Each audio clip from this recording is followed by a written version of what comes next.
राधे राधे, जय श्री कृष्णा। प्रिय भक्तों, आज की हमारी कथा है संत आशीर्वाद का ऋण। आइए चलते हैं कथा की ओर। एक बार महर्षि नारद जी बैकुंठ की यात्रा पर जा रहे थे। नारद जी को रास्ते में एक औरत मिली और बोली, मुनिवर, आप प्राय भगवान नारायण से मिलने जाते हैं। मेरे घर कोई औलाद नहीं है। आप श्री प्रभु से पूछना मेरे घर औलाद कब होगी। नारद जी ने कहा, ठीक है, मैं पूछ लूँगा।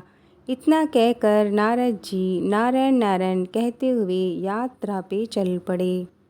बैकुंठ पहुंचकर श्री नारायण जी ने नारद जी से जब कुशलता पूछी तो नारद जी बोले, जब मैं आ रहा था तो रास्ते में मुझे एक औरत मिली जिसके कोई औलाद नहीं है।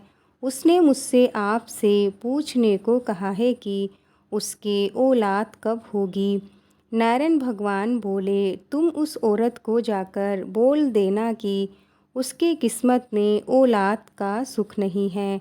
नारद जी जब वापस लौट रहे थे तब वह औरत बड़ी बेसब्री से नारद जी का इंतजार कर रही थी। औरत ने नारद जी से पूछा, प्रभु, नारायण भगवान ने क्या जवाब दिया। इस पर नारद जी ने कहा, प्रभु ने कहा है कि आपके घर कोई औलाद नहीं होगी। यह सुनकर वह औरत दहाड़े मार कर रोने लगी और नारद जी वहाँ से चले गए। कुछ दिन बीत गए। गांव में एक संत मधुकरी के लिए आए और उस संत ने उसी औरत के घर के पास ही आवाज़ लगाई। संत की आवाज़ सुनकर वो बांझ औरत मधुकरी के लिए भोजन ले आई। दान पाकर संत ने उसे पुत्रवती होने का आशीर्वाद दिया और जैसा उस संत ने कहा था वैसा ही हुआ। उस औरत के घर एक बेटे ने जन्म लिया। उस औरत ने बेटे की खुशी में गरीबों को खाना बांटा और ढोल बजवाए। कुछ वर्षों बाद जब नारद जी पुणे वहाँ से गुजर रहे थे, वही औरत उन्हें मिल गई और कहने लगी, क्यों नारद जी, आप तो हर समय नारायण नारायण करते रहते हैं। आपने तो कहा था मेरे कोई औलाद नहीं होगी। यह देखो मेरा राजकुमार बेटा। फिर उस औरत ने उस संत के बारे में भी बताया।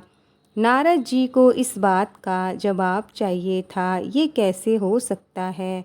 वह जल्दी जल्दी नारायण धाम की ओर गए और प्रभु से ये बात कही, आपने तो कहा था उस औरत के कोई औलाद नहीं होगी।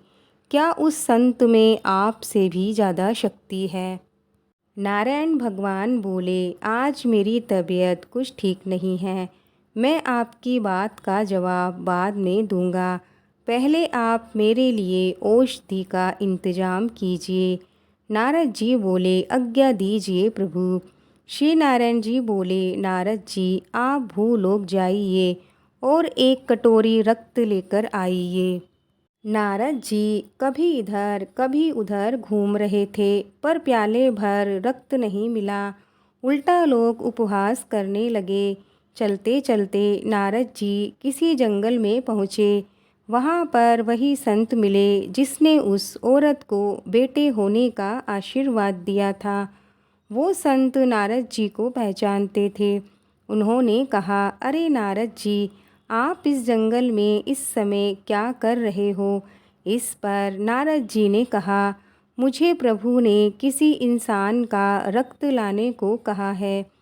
यह सुनकर संत खड़े हुए और बोले, प्रभु ने इंसान का रक्त मांगा है। उसने कहा, आपके पास कोई छुरी है या चाकू है। नारद जी ने कहा, वो तो मैं साथ लेकर ही घूम रहा हूँ। उस संत ने अपने शरीर से एक प्याला रक्त दे दिया। नारद जी वह रक्त लेकर भगवान श्री नारायण जी के पास पहुँचे और कहा, प्रभु, मैं आपके लिए औषधि ले आया हूँ। भगवान नारायण ने कहा, यही आपके सवाल का जवाब भी है। जिस संत ने मेरे लिए एक प्याला रक्त मांगने पर अपने शरीर से इतना रक्त भेजकर मुझे अपना ऋणी बना लिया है।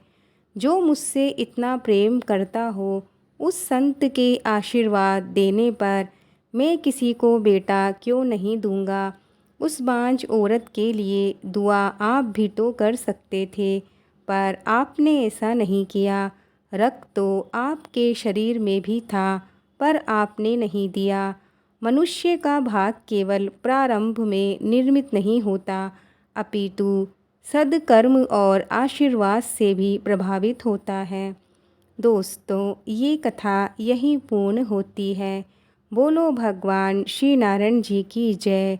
भगवान श्री नारायण जी की कृपा आप सब पर बनी रहे।